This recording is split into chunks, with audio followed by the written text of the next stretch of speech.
The billionaire's son never walked until he saw the new black Maid do the unbelievable. If this kind of story touches your heart, like and subscribe so you don't miss the next one. The grandfather clock in the marble foyer struck 9 as Amara Washington stepped through the towering oak doors of the Ellington estate. Her soft-soled shoes whispered against imported Italian tile, the sound swallowed by cathedral ceilings that seemed to stretch toward heaven itself. Steam rose from the untouched coffee cup on the antique side table, evidence of a household that moved like clockwork, even when its most precious piece remained broken. Through the French doors, she glimpsed him. Julian Ellington sat motionless in his custom wheelchair, 12 years old, but carrying the weight of a man who'd already surrendered. His dark hair fell across intelligent brown eyes that tracked the movement of dust motes in morning sunlight. His fingers, pale and delicate, drummed a complex rhythm against his armrest, the only part of his body that seemed truly alive. Amara paused in the doorway, studying not his limitations but his potential. Where others saw a tragedy, she saw a child waiting to be discovered. "You must be the new caregiver." The voice belonged to Marcus Ellington, Julian's father, descending the curved staircase with the measured steps of a man accustomed to controlling every variable in his world.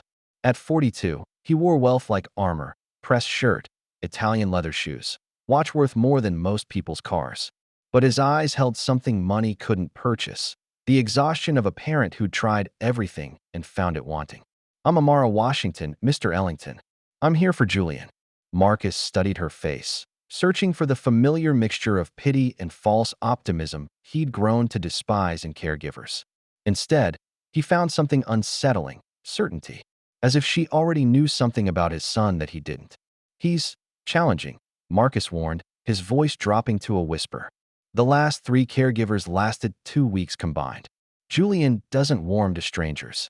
He's been through enough disappointment." Amara's smile was gentle but unwavering. "I didn't come here to be a stranger, Mr. Ellington. I came to be Julian's friend." Through the glass, Julian's drumming stopped. His head turned slightly, as if some invisible thread had been pulled taut between them. The morning sun cast geometric shadows across the room as Amara approached Julian's wheelchair.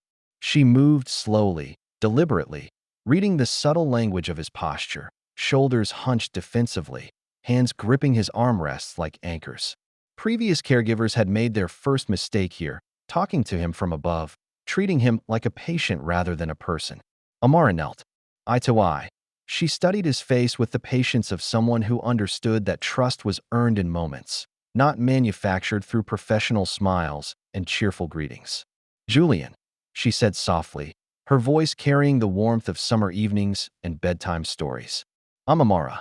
I heard you like music." His eyes narrowed, defensive walls rising like castle battlements. "Who told you that?" "No one told me.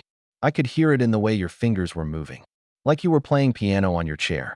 She gestured to his hands, still positioned as if touching invisible keys. "What song were you playing?" For the first time in months, Julian looked directly at an adult. Her eyes held no pity, no false brightness, no careful professional distance. Just curiosity, as if his answer genuinely mattered. "Chopin," he whispered, so quietly she almost missed it. "Minute Waltz." "Oh." Amara's smile deepened. "The impossible piece. They say it can't be played in a minute, you know. But I think that's the point. The best things take exactly as long as they need to take." Something shifted in Julian's expression, a crack in the armor he'd been building for 12 years. From the hallway, Marcus watched through the slightly open door. In 30 seconds, this woman had accomplished something that teams of specialists, therapists, and medical professionals had failed to achieve in years. Julian was engaged. Not compliant, not politely tolerating, but genuinely present in a conversation. Amara reached into the small bag she'd set beside her. "I brought something. Not for therapy or exercises or any of that clinical stuff. Just because." She withdrew a small wooden sphere, carved with intricate patterns that seemed to shift in the light. "It's a puzzle box. My grandfather made it for me when I was about your age. Want to see how it works?" Julian's curiosity overrode his caution. "How do you open it?" "That's the beautiful part. Everyone opens it differently. The box teaches you about yourself." She placed it gently on his lap. "No right way, no wrong way. Just your way." His fingers explored the smooth surface, tracing grooves and patterns with the focused intensity of a surgeon. Within moments, his natural dexterity became apparent.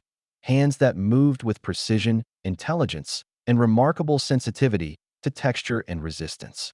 There, he breathed, and the box opened with a soft click. Inside lay a tiny carved bird, no bigger than his thumb. "What's it made of?" Julian asked, holding the delicate sculpture up to the light. "Hope," Amara said simply. "My grandfather carved it from driftwood he found after a storm. He said storms don't just destroy things. Sometimes they reveal treasures that were hidden all along." Julian looked at her with new eyes, and for the first time in years, Marcus heard something miraculous from the other room, his son's laughter. The initial breakthrough was just that, initial. Trust, Amara knew, was like a garden. One beautiful moment didn't guarantee a harvest. The real work began in the days that followed, when Julian's walls would rebuild themselves overnight, when frustration would overwhelm wonder, when the weight of 12 years of limitation would crash down like a tide. Tuesday morning brought the first real test. Julian sat hunched in his chair, yesterday's openness replaced by familiar sullen silence. Dark circles shadowed his eyes, evidence of another sleepless night filled with dreams of running, walking, dancing, only to wake to the same immobile reality. "I don't want to do anything today," he announced as Amara entered the sunroom where his wheelchair was positioned near the windows. "Okay," she said, settling into the chair beside him with her own cup of tea. "We don't have to do anything." He glanced at her suspiciously.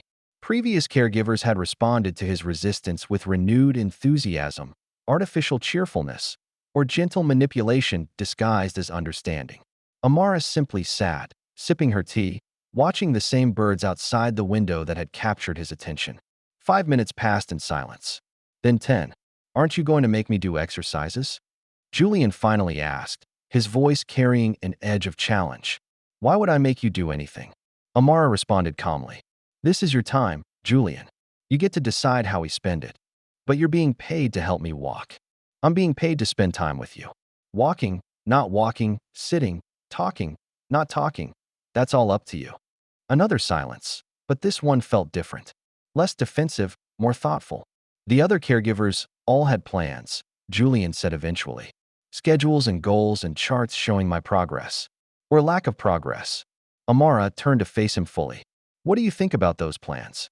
They were stupid. The words came out sharper than he intended. All these exercises and stretches and therapies, like if I just tried hard enough, wanted it badly enough, I could fix myself. Like it was my fault for not getting better.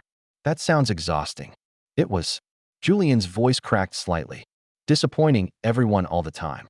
Dad spending all this money on specialists and equipment, and I just kept being broken. Amara set down her teacup with deliberate gentleness. "Julian, look at me." He did, reluctantly. "You are not broken. You are not a problem to be solved or a project to be completed. You are a remarkable 12-year-old boy who happens to use a wheelchair. Those are two completely different things." Something in his face shifted, a wall cracking, light getting in. "But I can't walk," he whispered. "Right now, you can't walk," Amara corrected. "That's a fact about this moment, not a definition of who you are or who you might become. But more importantly, walking isn't the only way to move through the world." She stood up and moved to the piano in the corner of the room, a baby grand that looked untouched, its surface polished to mirror brightness. "Do you play?" she asked. "I used to. Before." He gestured vaguely at his legs. "Dad got me lessons when I was little, but after the accident, the teacher said it would be too difficult to reach the pedals properly." Amara's fingers found the keys, and the opening notes of Chopin's Minute Waltz filled the room. But she played it slowly, deliberately, letting each note breathe and resonate. "The pedals are just one part," she said as she played. "Listen." The music was still beautiful, still complex, still moving. Different than it would have been with pedals, but not diminished. "Your hands," Amara continued, "are perfect. Your mind is brilliant. Your heart is deep and strong. Those are the parts that make music, Julian. Everything else is just extra." He listened to the melody, and slowly, his own fingers began moving against his armrest, matching her rhythm. "Would you like to try?" she asked. For the first time since his accident, Julian nodded. The piano bench was too low for his wheelchair, but Amara solved the problem with characteristic practicality, stacking cushions until he could reach the keys comfortably. His fingers trembled as they touched the ivory, not from weakness, but from emotion too long suppressed. The first notes were tentative, but his muscle memory was intact. Slowly, carefully, he began to play a simple melody he remembered from years ago. "Beautiful," Amara whispered, and Julian smiled, genuinely smiled, for the first time in months. From the doorway, Marcus stood transfixed. His son, who had withdrawn from every activity, every joy, every possibility for connection, was playing piano with an expression of pure contentment. Not struggling, not forcing, not trying to overcome anything. Simply being himself, fully and completely. That afternoon marked a turning point. Not because Julian suddenly wanted to walk. That desire was still buried beneath layers of fear and disappointment. But because he began to remember what it felt like to enjoy something, to feel capable, to experience success on his own terms. Amara built on this foundation with the patience of a master craftsman. Each day brought small discoveries. Julian's love of complex puzzles, his talent for storytelling, his surprisingly deep knowledge of astronomy. She wove these interests into gentle activities that happened to involve movement, balance, and coordination, but never presented them as therapy. "Tell me about the stars," she would say while they worked on a jigsaw puzzle spread across a low table, requiring Julian to lean and reach in different directions. "That one's Orion," he would explain, pointing to a constellation in the puzzle while unconsciously strengthening his core muscles. "The hunter, my favorite because you can see him almost all year." "Why a hunter?" Amara asked, handing him pieces that required him to stretch and twist. "Because he never gives up. Even when he can't catch what he's chasing, he keeps moving across the sky." The metaphor wasn't lost on either of them. 2 weeks into their partnership, Julian experienced his first major setback. He'd been making steady progress, sitting up straighter, reaching farther, even supporting some of his own weight when transferring from wheelchair to chair. But progress in recovery, like progress in life, is never linear. It started with a simple miscalculation. Julian had been reaching for a book on a shelf just slightly beyond his comfort zone, confident in his improving strength and balance. The stretch that had been successful a dozen times before proved to be one attempt too many. His hand slipped, his balance shifted, and he tumbled from his wheelchair onto the hardwood floor. The physical injury was minor, a bruised elbow, scraped palm. The emotional damage was devastating. "I'm stupid," Julian sobbed as Amara helped him back into his chair. "I thought I was getting better, but I'm just as useless as always. Nothing's changed. Nothing's going to change." His walls, so carefully dismantled over the previous weeks, rebuilt themselves in an instant. He withdrew from conversation, refused to leave his room, barely touched his food. The light that had slowly returned to his eyes flickered and dimmed. Marcus, witnessing his son's regression, felt his own hopes crumble. Maybe this was a mistake, he confided to Amara on the third day of Julian's isolation. Getting his hopes up, letting him think things could be different. The fall just reminded him of reality. "Mr. Ellington," Amara said gently, "what do you think Julian learned from falling?" "That he's not ready. That he pushed too hard, too fast." "And what did you learn?" Marcus paused, caught off guard by the question. I learned that progress isn't guaranteed. That setbacks are inevitable. That maybe we should be more careful, more realistic about expectations." Amara nodded thoughtfully. "And what did I learn?" "I don't know. What did you learn?" "I learned that Julian is braver than he knows. That he was willing to risk falling because he believed in the possibility of reaching something beautiful. That's not a mistake, Mr. Ellington. That's courage." She stood up, smoothing her skirt with hands that had comforted countless children through countless disappointments. Julian didn't fail when he fell. He succeeded when he reached. The fact that he's hurting now isn't proof that he can't heal. It's proof that he cares enough about healing to feel disappointed when it's hard. That evening, Amara knocked softly on Julian's bedroom door. "Go away," came the muffled response. "I brought you something," she said through the door. "I'm going to leave it right here. You can open it whenever you're ready. Or not at all. Your choice." She left a small wrapped package on the floor and walked away. An hour later, she heard the soft creak of Julian's door opening, followed by the whisper of paper being torn. Inside the package was a photograph. Amara at age 13, grinning broadly despite the cast on her left leg and the crutches under her arms. On the back, in her neat handwriting, broke my leg trying to climb the tallest tree in the neighborhood. Still climbed it again the next summer. Some dreams are worth the risk of falling. Eh. The next morning, Julian emerged from his room. Tell me about the tree, he said to Amara, who was reading in the sunroom.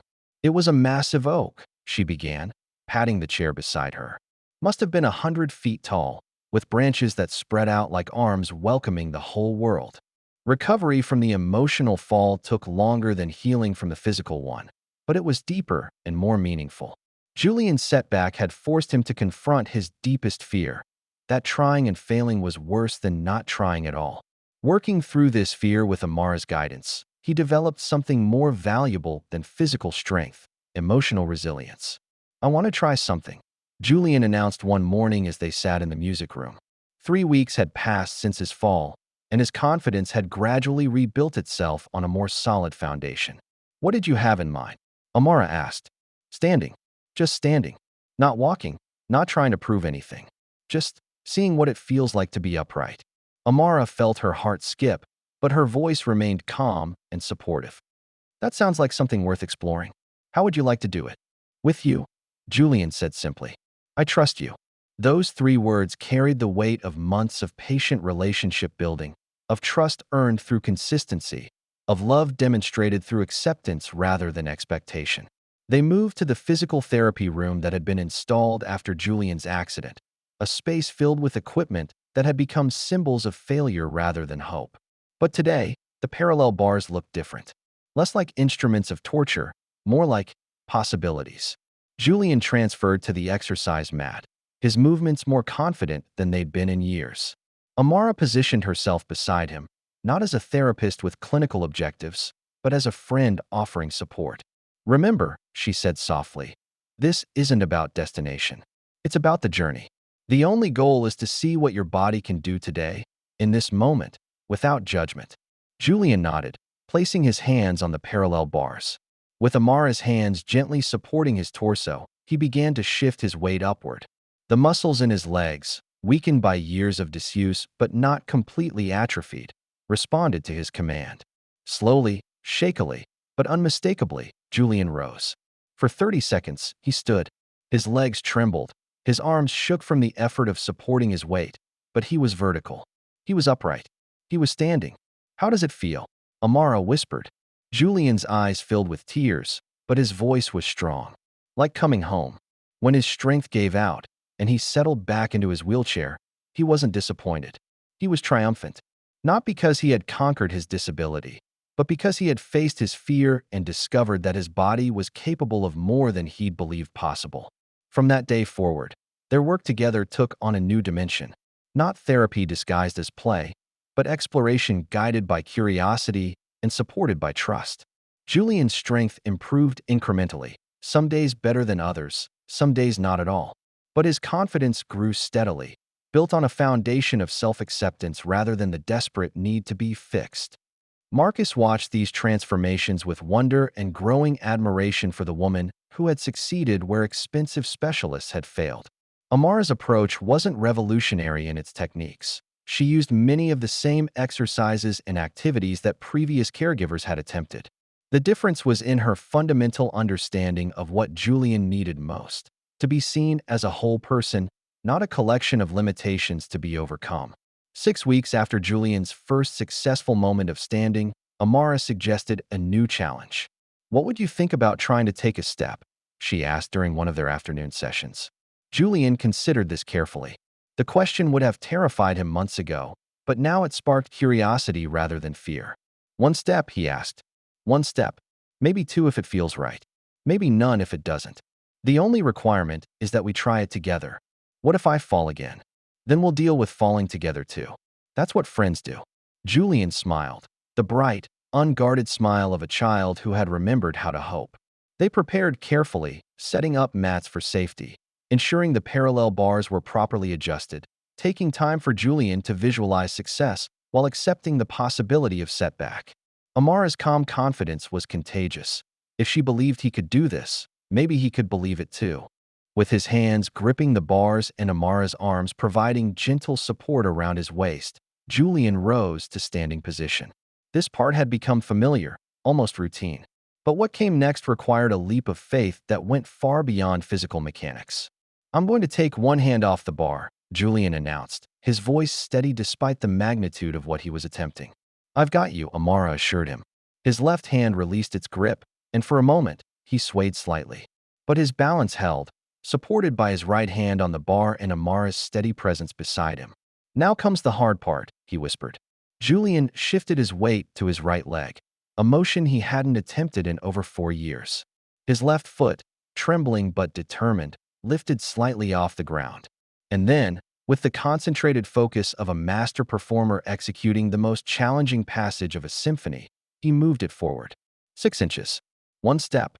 But in that step lay years of pain transformed into strength, fear transmuted into courage, isolation dissolved by connection. "I did it," Julian breathed, settling back into his wheelchair with exhaustion and exhilaration written across his features. "I actually did it." "You did," Amara agreed, her own eyes bright with tears she didn't try to hide. "You were magnificent." That evening, Marcus found Amara in the garden, sitting quietly on the stone bench beneath the old oak tree. The day's events had shaken him profoundly, not just witnessing his son's physical achievement, but recognizing the depth of transformation that had occurred in his household over the past months. "I owe you an apology," he said, settling beside her on the bench. Amara looked at him with mild surprise. "For what, Mr. Ellington?" "For not believing. In Julian, in your methods, in the possibility that things could actually change.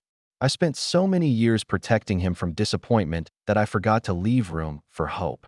"You were protecting your child the best way you knew how," Amara said gently. "That's what parents do. But sometimes protection and possibility have to find a balance." Marcus nodded, watching the sunset paint the sky in shades of gold and rose. "How did you know?" "That he could do it, I mean. All those specialists, all that equipment, all those attempts. What made you think you could reach him when everyone else had failed?" Amara was quiet for a long moment, considering her answer carefully. "I didn't know if Julian would ever walk," she said finally. "That was never the point. I knew that Julian was more than his wheelchair, more than his limitations, more than everyone's expectations of what he could or couldn't do. I knew he was a brilliant, funny, sensitive, brave boy who had gotten lost inside his own fear. My job wasn't to make him walk. My job was to help him remember who he was. And if he never takes another step, if this is as far as his physical recovery goes, then he's still Julian. Still brilliant, still funny, still sensitive, still brave. Still worthy of every bit of love and respect and opportunity that any child deserves. Walking doesn't make him more valuable as a person, Mr. Ellington. It just gives him another way to move through the world." Marcus felt something shift inside his chest, a knot of anxiety and guilt that had been wound tight for years beginning to loosen. "I think," he said slowly, "that you've taught me as much as you've taught Julian." Amara smiled. "Children have a way of teaching us things we didn't know we needed to learn. Julian reminded me why I do this work. Not for the dramatic breakthroughs or the miraculous recoveries, but for the quiet moments when a child remembers that they're worthy of love exactly as they are." The weeks that followed were filled with steady, incremental progress. Julian didn't suddenly start running marathons or dancing ballet. Recovery from years of physical and emotional trauma doesn't work that way. But he took more steps, stood for longer periods, and most importantly, approached each new challenge with curiosity rather than dread. More significantly, Julian began to re-engage with the world beyond his wheelchair. He started reading again, not as an escape from reality, but as an exploration of possibility. He resumed piano lessons with a teacher who understood that accommodation wasn't limitation, but adaptation. He even expressed interest in trying adaptive sports, not to prove he could overcome his disability, but because sports looked like fun. The transformation wasn't limited to Julian. Marcus found himself seeing his son not as a patient to be managed, but as a young person to be supported in discovering his own path. Their conversations shifted from medical updates to discussions of Julian's interests, dreams, and opinions. The house, which had felt like a careful constructed fortress against disappointment, began to feel like a home again. But perhaps the most profound change was in Julian's relationship with himself. The bitter self-criticism that had defined his internal dialogue for years gradually gave way to something unprecedented: self-compassion. He learned to celebrate small victories without diminishing their significance, to acknowledge setbacks without defining himself by them, and to dream about the future without the caveat that those dreams might be impossible. 3 months after Julian took his first step, Amara suggested they attempt something that would have been unthinkable at the beginning of their journey: walking down the hallway without the support of parallel bars. "Just me and you," she proposed. "My hands for balance, your strength for movement." Julian considered this proposal with the thoughtful seriousness he brought to all new challenges. "What if I get tired halfway? What if my legs give out?" "Then we rest," Amara said simply. "Or we turn around. Or we sit down right there in the middle of the hallway and have a conversation about something completely different until you're ready to continue." There's no timeline, Julian. No pressure to perform for anyone else's expectations. But you'll stay with me? Even if it takes forever. Especially if it takes forever. Julian grinned, the expression transforming his entire face from serious concentration to radiant joy. "Okay, let's try." They positioned themselves at one end of the long hallway that connected the main living areas of the house. The distance to the other end looked both achingly far and surprisingly manageable, depending on how you chose to see it. Julian stood, his hands resting lightly on Amara's forearms, her hands providing steady support around his waist. He had learned to trust not just her physical strength, but her emotional steadiness. With Amara beside him, failure wasn't devastating. It was just information to use in planning the next attempt. "Ready?" she asked. "Ready." Julian lifted his right foot and placed it forward. 1 step. Then his left foot followed. 2 steps. His legs trembled with the effort, but they held. His breathing was labored but steady. His concentration was intense, but not fearful. Step by step, they made their way down the hallway. Not quickly. Speed had never been the goal. Not perfectly. Julian stumbled twice, caught both times by Amara's steady presence. But persistently, courageously, joyfully. 15 steps. 20. 25. Halfway down the hallway, Julian paused to rest, his weight supported by Amara's arms and his own growing confidence. "How are you feeling?" she asked. "Like I'm flying," Julian whispered, his voice filled with wonder. "Like I'm finally myself again." They continued their journey, step by careful step. Julian's face showed the strain of intense physical effort, but also something else: pure, uncomplicated happiness. Not the desperate joy of someone proving they weren't broken, but the calm satisfaction of someone discovering they were stronger than they'd known. 30 steps. 35. 40. As they approached the far end of the hallway, Marcus appeared in the doorway of his study, drawn by the soft sound of voices and footsteps. What he saw made him freeze in astonishment. His son, his brilliant, brave, beautiful son, was walking. Not with the mechanical assistance of devices or the clinical supervision of medical professionals, but with the loving support of someone who saw him as perfect exactly as he was. Julian noticed his father watching and paused, swaying slightly, but holding his balance. "Dad," he called softly, "look what I can do." Marcus felt tears streaming down his face as he watched Julian take the final steps to reach the end of the hallway. When Julian finally settled back into his wheelchair, exhausted but triumphant, Marcus knelt beside him and pulled him into a fierce hug. "I'm so proud of you," Marcus whispered. "Not because you walked, Julian. Because you never gave up believing in yourself." Julian hugged his father back, and for the first time in years, Marcus felt hope. Not for some distant miracle cure, but for the beautiful, complex, fully realized life his son was going to live. Over Julian's head, Marcus met Amara's eyes. In them, he saw not the professional satisfaction of a job well done, but the quiet joy of someone who had witnessed a child remember his own strength. "Thank you," Marcus mouthed silently. Amara smiled and shook her head gently. The thanks weren't necessary. Julian had done the hardest work himself. She had simply created the space for him to discover what was already there, waiting to be found. That evening, as Amara prepared to leave for the day, Julian asked her to wait in the music room. He transferred to the piano bench and began to play. Not the tentative, careful melody of someone afraid to make mistakes, but a confident, complex piece that filled the room with beauty and strength. It was Chopin's Minute Waltz, played not in the impossible 60 seconds of its nickname, but in Julian's time, at Julian's pace, with Julian's interpretation of what it meant to dance through difficulty toward joy. As the final notes faded, Julian turned to face Amara, his face glowing with accomplishment. "I wanted you to know," he said, "that you didn't just help me learn to walk. You helped me remember how to be myself." Amara felt her throat tighten with emotion. In her years of working with children, she had learned that the greatest compliment wasn't gratitude for what she had given them, but recognition of what they had discovered within themselves. "Julian," she said softly, "you were always yourself. You were always enough. You were always worthy of every dream and every possibility. I just had the privilege of reminding you what you already knew." Julian smiled, bright, unguarded, full of the confidence that comes from being truly seen and fully accepted. "Will you come back tomorrow?" he asked. "If you want me to." "I do.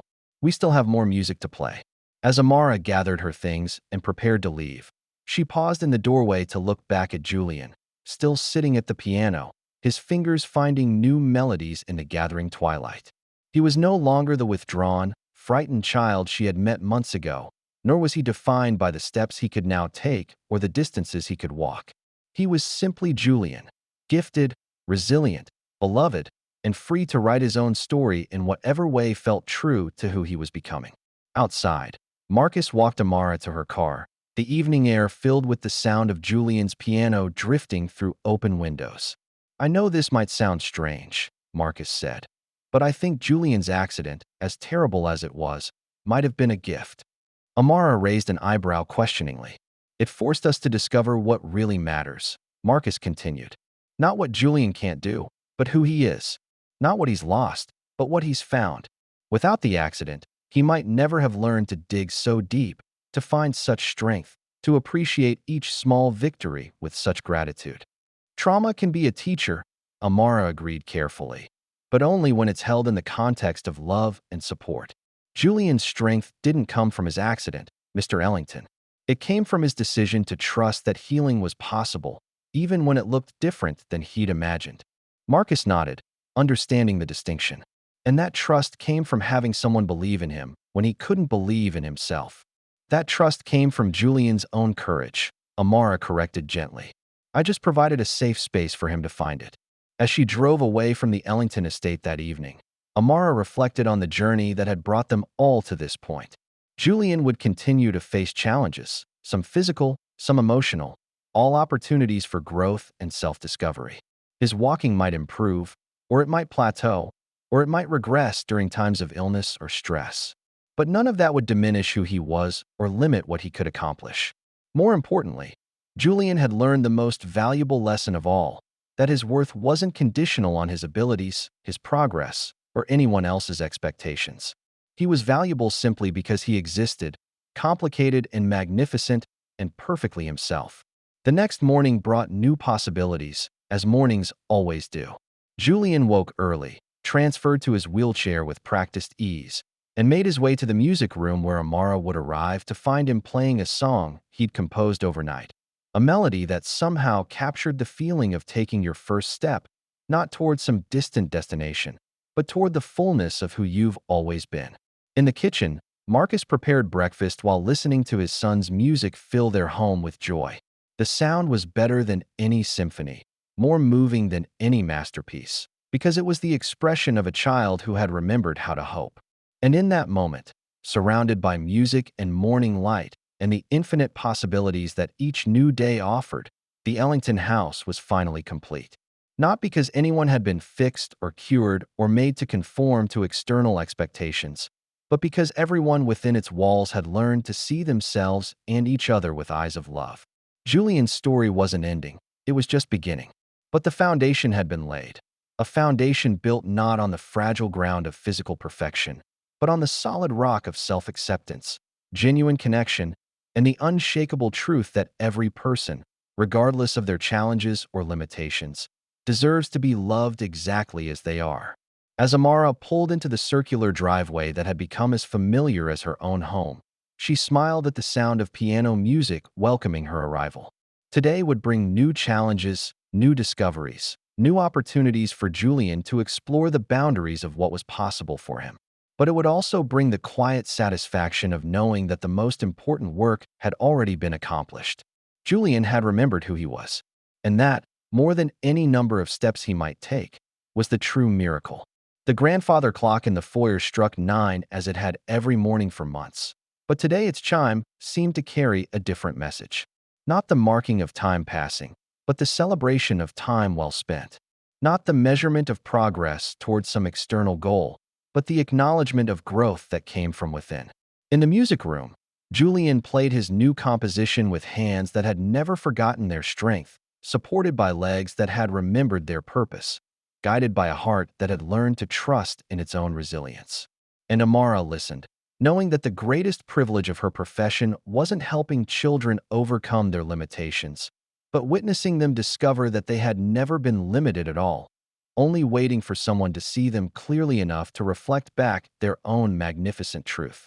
The song ended, but its echo lingered in the morning air, a promise of all the beautiful music yet to be written by a boy who had finally learned to dance with life exactly as it was, and exactly as he was, perfectly, completely, unconditionally himself. If you made it to the end, please like the video and subscribe to our channel. It truly means the world to us. See you in the next one.